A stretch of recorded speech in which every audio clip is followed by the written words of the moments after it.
Nos queda claro que esta época ha sido de cambios para todos. La crisis del coronavirus nos ha demostrado que el mundo es diferente, que el mundo es distinto y que la realidad nueva, que es distinto a la nueva realidad, es distinta, es diferente. Hay cambios importantes, el mundo nos cambió, los referentes nos cambiaron y dentro de todos estos elementos que nos cambiaron, nos cambió la educación. Importante decir esto porque mucha gente está suponiendo que el regreso presencial a la escuela significa volver a los esquemas que teníamos previos a la crisis del coronavirus. ¿Esto qué quiere decir? Una escuela tradicional donde hay un solo maestro, que es la única voz en el aula de clase, el alumno se calla la boca y el único elemento referencial es esa cosa que conocemos como libro de texto. Realmente regresar a un esquema similar a este es por lo menos imposible, o por lo menos no tener un mínimo de razón en la comprensión de lo que significaron estos ya largos meses, casi un año,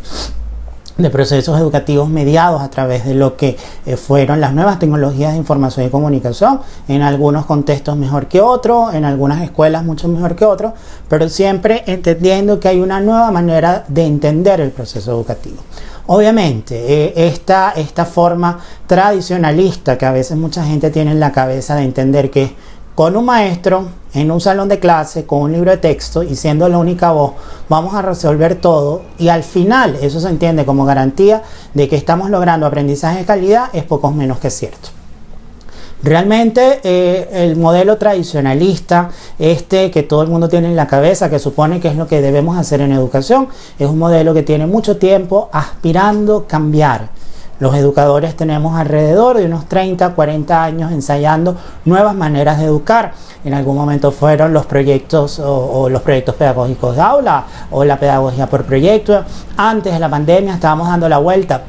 entre el aprendizaje basado en problemas, resolución de programas, procesos asociados a las tomas de decisiones. El mundo vino en la línea de plantear todos estos enfoques de las competencias del siglo XXI o mal llamadas habilidades blandas que tienen que ver justamente con resolución de problemas, pensamiento crítico, pensamiento analítico, comunicación humana, emprendimiento, innovación y sobre todo toma de decisiones. Entonces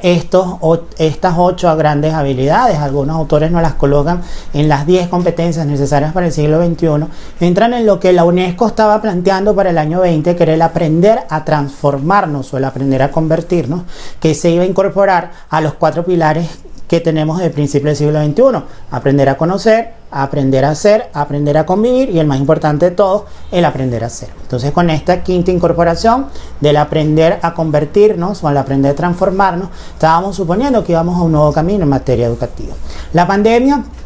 la crisis del coronavirus y esta migración forzosa, y eso siempre es bueno decirlo, lo que nos ocurrió en el año 20 fue el aceleramiento de un proceso de transición que tenía más o menos 10 años con una mayor incorporación de medios digitales, y que la pandemia lo que hizo fue impulsar un cambio, impulsar una transición, obligar a un espacio obviamente de mayor incorporación de estos medios digitales. Pedagógicamente hablando, obvio esto no queda alejado de los problemas y las dinámicas de cada sociedad. Las sociedades menos desiguales hicieron un proceso de adaptación mucho más fácil, porque al estar en menor desigualdad social, obviamente el acceso a la conexión, a los equipos tecnológicos, a la tableta, a la laptop y a un teléfono celular de última tecnología es mucho más fácil en sociedades de profunda desigualdad como la venezolana, que lamentablemente la pandemia nos demostró esto. Venezuela es un solo país, pero tiene 2 grandes realidades. Una, la realidad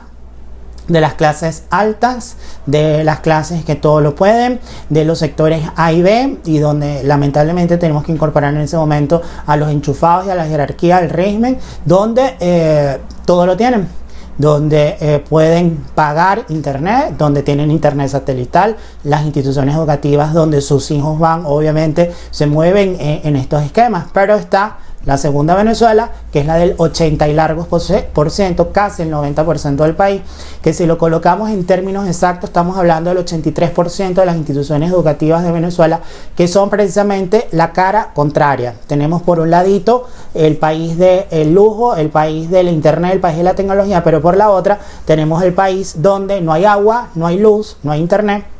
Y obviamente las escuelas poco han podido avanzar en esa integración tecnológica. Muchos de los docentes de esta segunda Venezuela, que es la mayoritaria, la más grandota, su trabajo como mucho ha sido el desarrollo de procesos a través de WhatsApp y de otros medios de mensajería, por no olvidar nunca el viejo y confiable correo electrónico. Ahora,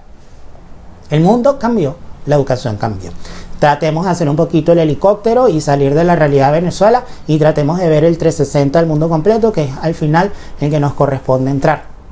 Queda claro que si vamos a regresar a la escuela como espacio físico, como espacio de socialización, lo cual todos queremos hacerlo, porque la escuela es donde nos encontramos los distintos y los diferentes, y donde las dos Venezuelas, las dos realidades se dan las manitos y tratan de hacer un proceso de integración social claro, a pesar de las desigualdades. Obviamente, regresar a la escuela significa que las nuevas tecnologías llegaron para quedarse. Al decir que llegaron para quedarse, obviamente nos debe quedar la precisión, nos debe quedar la actualización de que la nueva educación, la que nos está dejando la pandemia, ya está jugando al esquema híbrido, lo que se conoce en alguna literatura como blended learning o aprendizaje mezclado, dicho en su término más coloquial, el B-learning. ¿Qué es el B-learning? El equilibrio entre las sesiones presenciales, físicas, como las que estamos encontrando, como las que tradicionalmente podemos hacer, pero el manejo de los medios digitales, aprovechando todo lo que hemos aprendido durante la pandemia. Si regresamos a la escuela, como de hecho todos estamos haciendo los esfuerzos para hacerlo y cada vez mucho mejor, obviamente tenemos que regresar para este B-learning, para este mix, para esta combinación entre ambos medios, para ganar los aprendizajes, para sacarle punta y obviamente seguir avanzando en la construcción del país y del mundo que todos nos merecemos. El B-learning, este aprendizaje mezclado, nos trae un planteamiento didáctico bien importante, que es el aula invertida, el aula o flipped classroom. El aula invertida no es otra cosa que un planteamiento donde los maestros, donde los educadores, poco más, poco menos, tenemos que planificar actividades de preparación, bien sea a través de medios digitales o bien sea por medios de tecnología dura, una guía en físico, en papel, donde nuestros grupos de alumnos tienen que leer, tienen que revisar, tienen que estudiar antes de llegar al aula de clase. Este proceso de preparación, de aprendizaje previo, nos ayuda entonces a que cada quien vaya confrontándose con los materiales de enseñanza, con las complejidades de los contenidos, y poco más, poco menos, el alumno ya no va a la escuela, ya no va al aula a escuchar una sola voz, sino que son 1, 2, 3, 4, 50 voces en el aula de clase, porque son todos los alumnos preguntándole al profesor. En el aula de clase, obviamente, los educadores seguimos haciendo nuestro trabajo y por eso es que es mix, por eso es que es blended, por eso es que es mezclado. Los educadores seguimos haciendo nuestra tarea de enseñar, pero ahora es una enseñanza enfocada, situada y obviamente profundamente vinculada en lo que el alumno realmente está enfocándose. Nuestra tarea entonces es ser un punto intermedio entre lo que el alumno es y lo que el alumno puede llegar a ser. Nuestra tarea entonces, como educadores en una aula invertida, es ir acercando estos dos mundos lo mejor posible. Obvio, seguimos enseñando, seguimos educando y al final de la historia, perdónenme el ruido ambiente que acaba de llegar el vendedor de las frutas en la ventana de mi casa y voy terminando. Al final,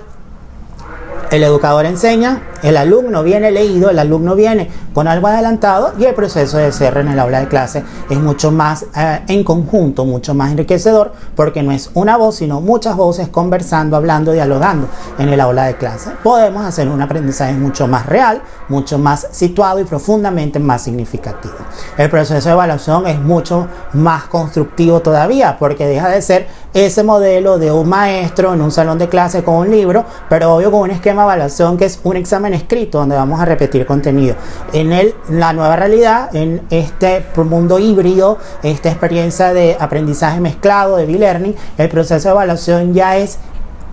comprender, obviamente, valorar la comprensión de esos conocimientos, pero ya en términos de aplicación, juntado con esto primero que comenté de las competencias del siglo XXI. Si te gusta, dale like a este video, te invito a suscribirte al canal. Cualquier comentario me los puedes dejar aquí abajo en el espacio de aquí que permite esta aplicación, y obviamente sigamos construyendo comunidad, que al final la educación es un problema de todos.